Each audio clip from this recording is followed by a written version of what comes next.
And now, something for all the family.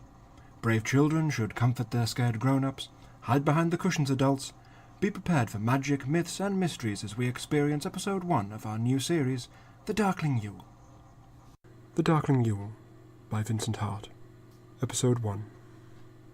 The holly and the ivy, when they are both full grown, of all the trees that are in the wood, the holly bears the crown. The rising of the sun and the running of the deer, the playing of the merry organ, sweet singing in the choir. The holly bears a blossom as white as the lily flower, and worthy bore sweet Jesus Christ to be our sweet Saviour. The rising of the sun and the running of the deer.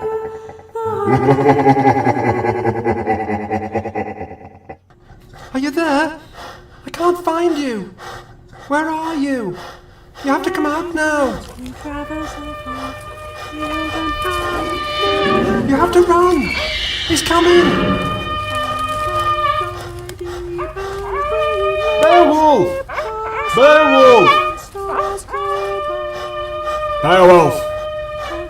Beowulf!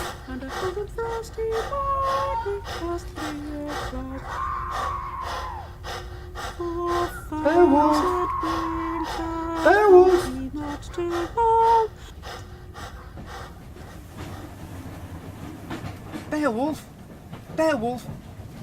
Wake up, old man! You're having a nightmare! Gawain? What time is it? Have I missed my station? Don't fret, old chap. You're nearly home. Looked like you're having a wild old time there.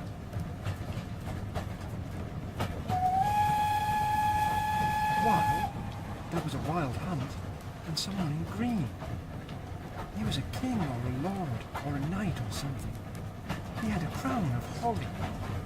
Then I was looking for someone, like hide and seek. But this green man was looking for me.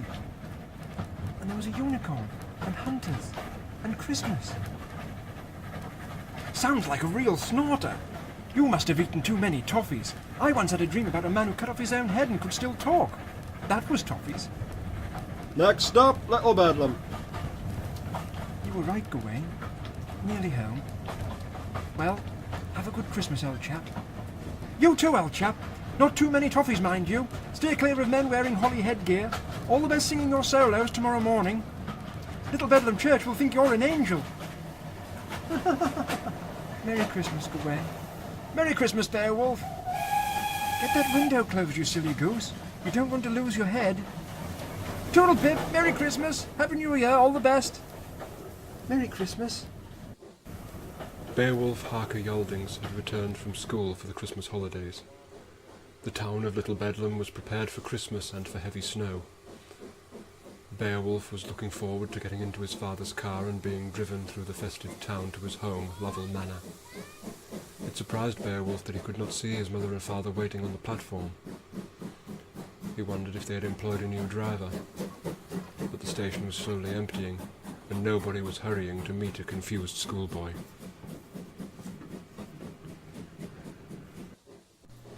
I say, excuse me. Hello there. Why, aren't you young Master Harker Yaldings from up at the manor? That's right.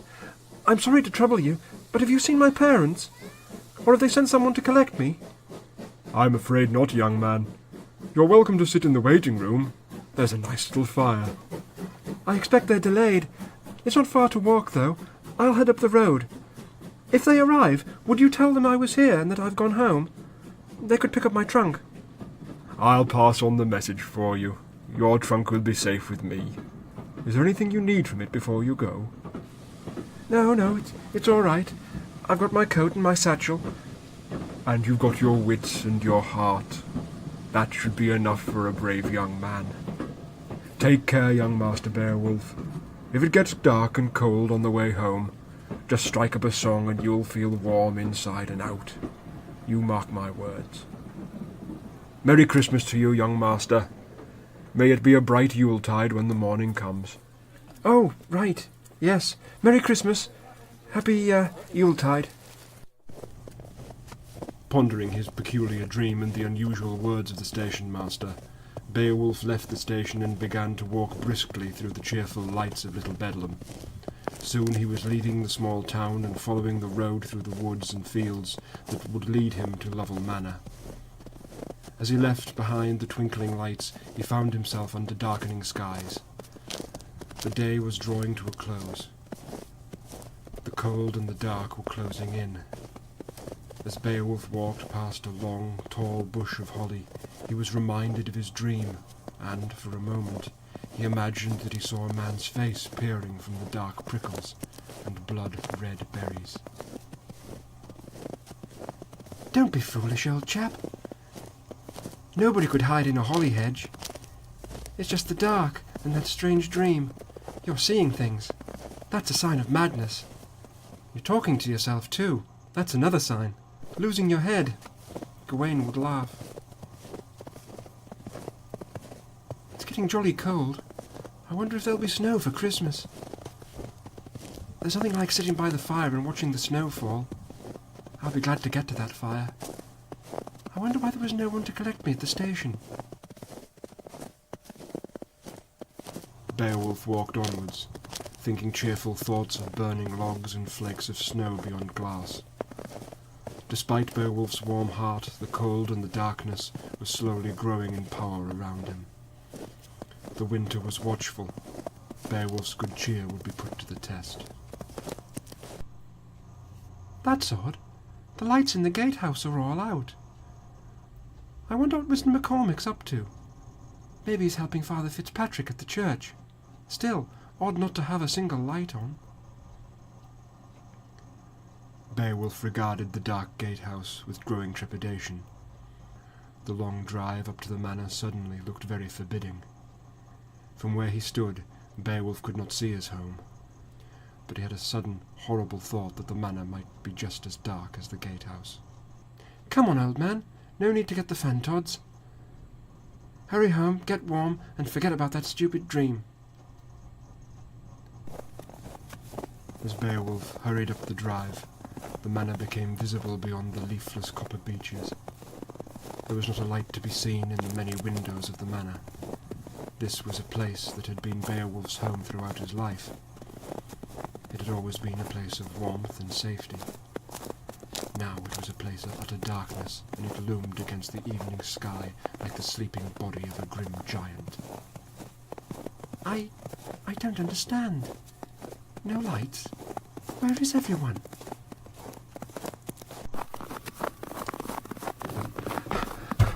Mr. McCormick! Father! Mother! Where is everybody?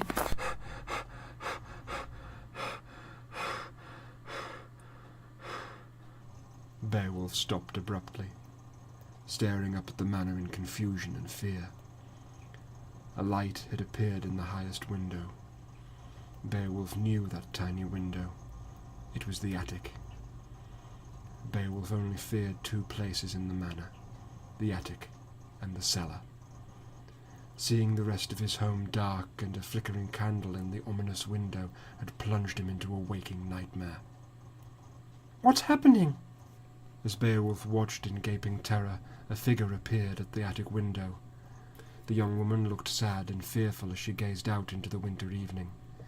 Her long hair was as black as the eyes in her pale face. She was dressed in a white gown. Her dark eyes seemed to find Beowulf in the thick, chilly shadows. Then she began to sing, and despite the great distance, Beowulf could hear her sorrowful voice.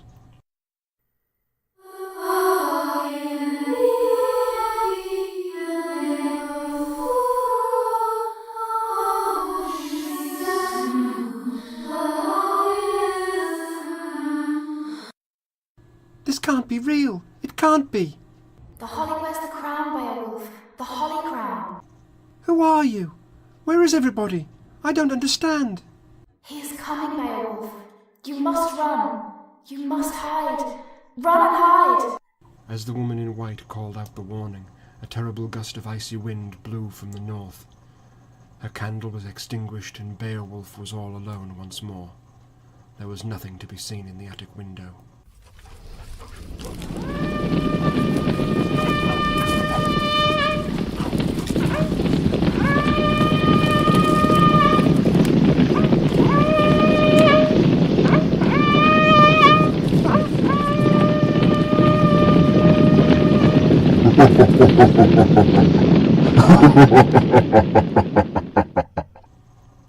From behind him, Beowulf heard the sounds of the hunt. He had seen fox hunts in the past, and he knew the sounds of horns and horses. He knew too that no sane hunt rode at night, and no sane huntsman could laugh so terribly. This wild hunt was not pursuing a fox. They were not chasing a stag. Beowulf was certain they were searching for him. He began to run towards the manor. He would rather face the ghostly woman in white than the terrible wild hunt behind him.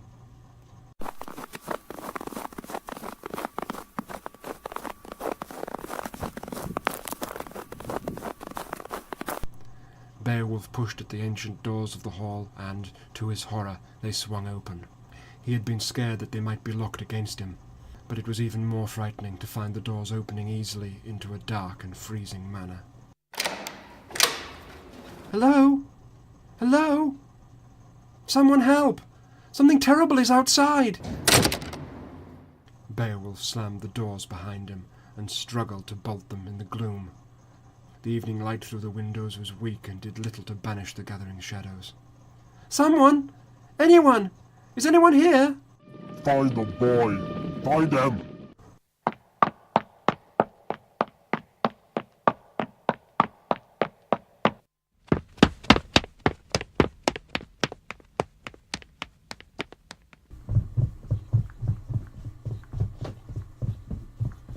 The fireplace in the vestibule was cold.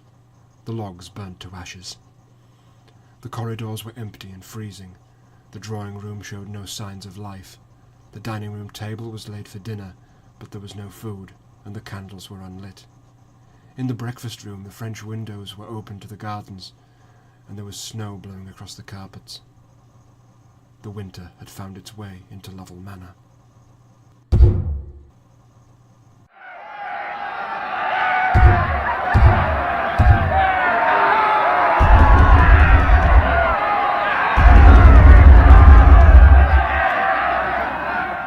Beowulf tried desperately to think of somewhere to hide. He imagined himself cowering in a closet, listening to the hunters getting closer. The idea was too terrifying to consider. It would be better to run. He knew the gardens well. While the hunters searched the house, he could get away through the gardens and return to town. He would find help. With luck, the snow would cover his tracks before the hunters realized he was not in the house.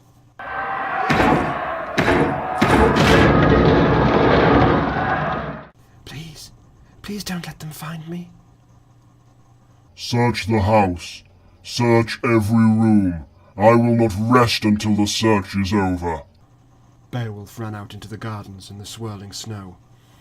As he ran across the lawn, he looked back at the dark manor and saw that his tracks were quickly being erased by the falling flakes.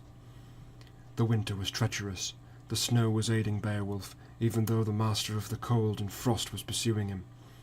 Beowulf did not understand his enemy, but he knew, somehow, that the hunter with the holly crown was the king of this frozen season. Beowulf had seen the face of his enemy in his nightmare. He had seen the fierce red beard, the mocking smile, and the eyes of pure, cruel ice. Get through the garden, through the wood, back to town, police, someone, anyone. Beowulf longed for just one friendly face or voice in this freezing night. The clouds had brought an end to day. The gardens were a confusing mass of deep blackness and aching white. Fortunately, Beowulf knew his way. This was still his domain. Despite the invasion of these wintry spirits, all his life Beowulf had longed for magic, and now it had found him. It was more terrible than he had ever imagined.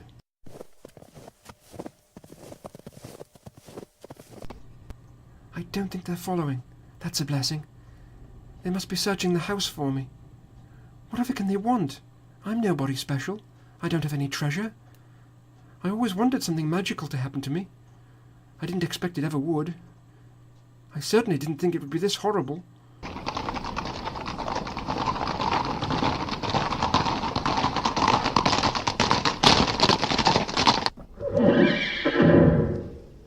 Oh no, a horse!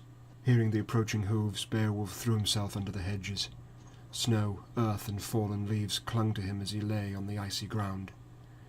He peeked out from his sanctuary and prayed that he would not be spotted. The creature that came into view was not a hunter's horse, however.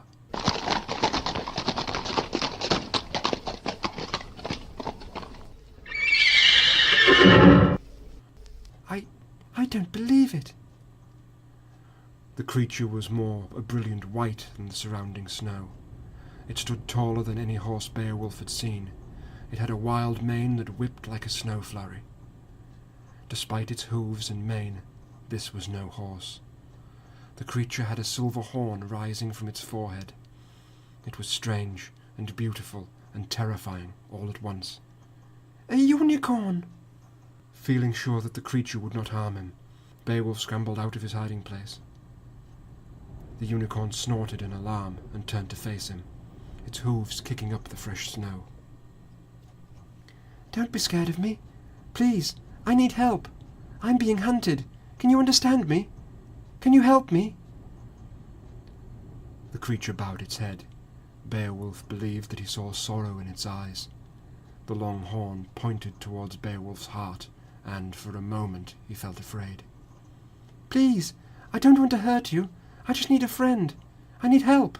Can you help?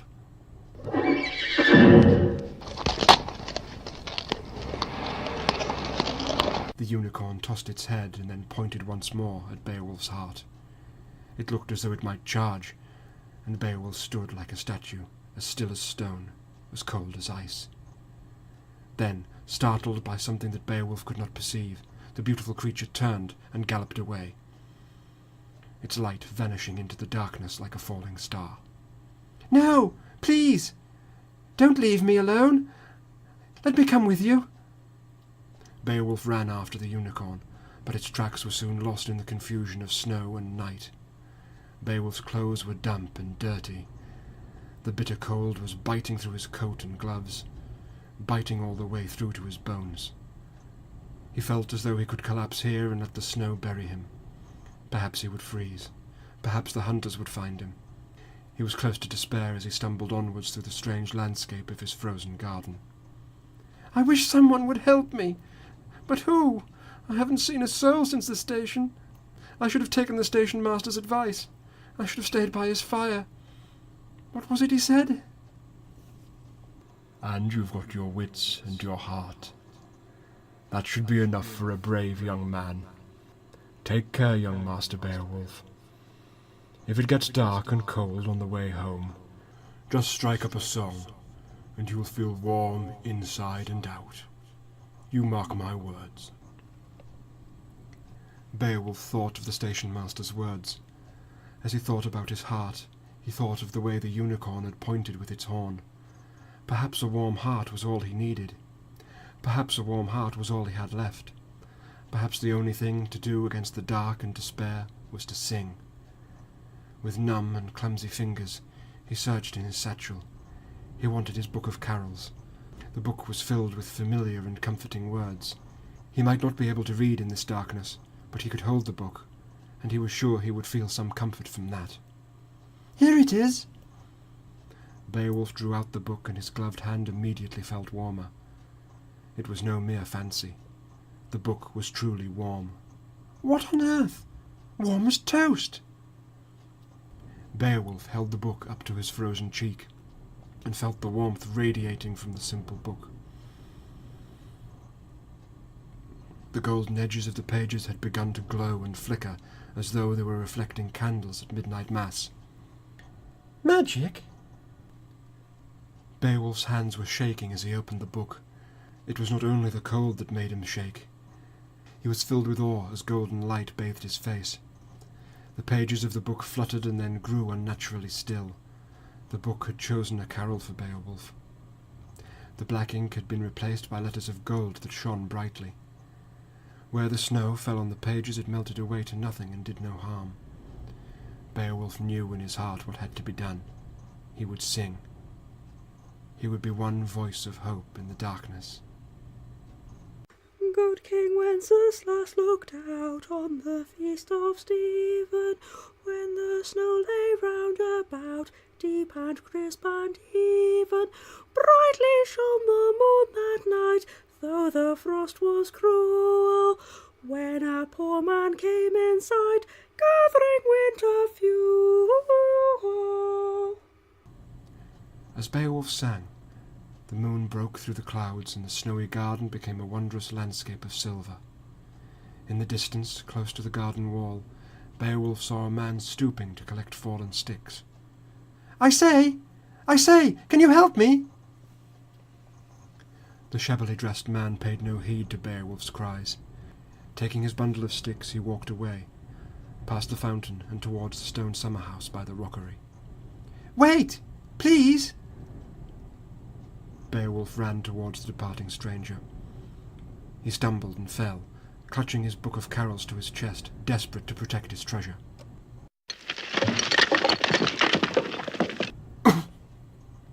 Nothing broken. Beowulf closed his book and slipped it carefully into his satchel. He knew he must keep his magic safe. The song had lifted his spirits and had shown him the way. He would go to the summer house and find the mysterious stranger. The figure in the snow had looked nothing more than a tramp, but Beowulf felt sure that he would be an ally against the Green King and his hunters. Come on, old man. It's not so far to the summer house. There's another poor soul caught in this cold. Perhaps we can help each other. Beowulf ached from his fall and from the cold, but he marched on as best he could. The night was growing dark again, as clouds drifted across the moon. The wind was growing stronger.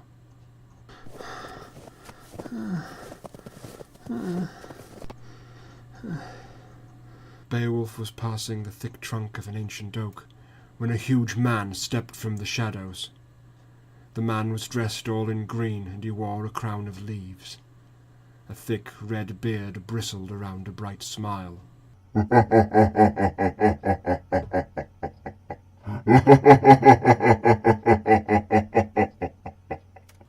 Beowulf froze and looked up at the man who towered above him. Help! Help! The Darkling Yule was written by Vincent Hart. The part of Ivy was played by Sam Anderson. Beowulf's Carol was sung by Heaviside. Additional editing by Adam Lloyd. All other vocal work and direction by Patrick Heaviside. The Darkling Yule is a This, That and the Other production. Find us online at ttato.co.uk.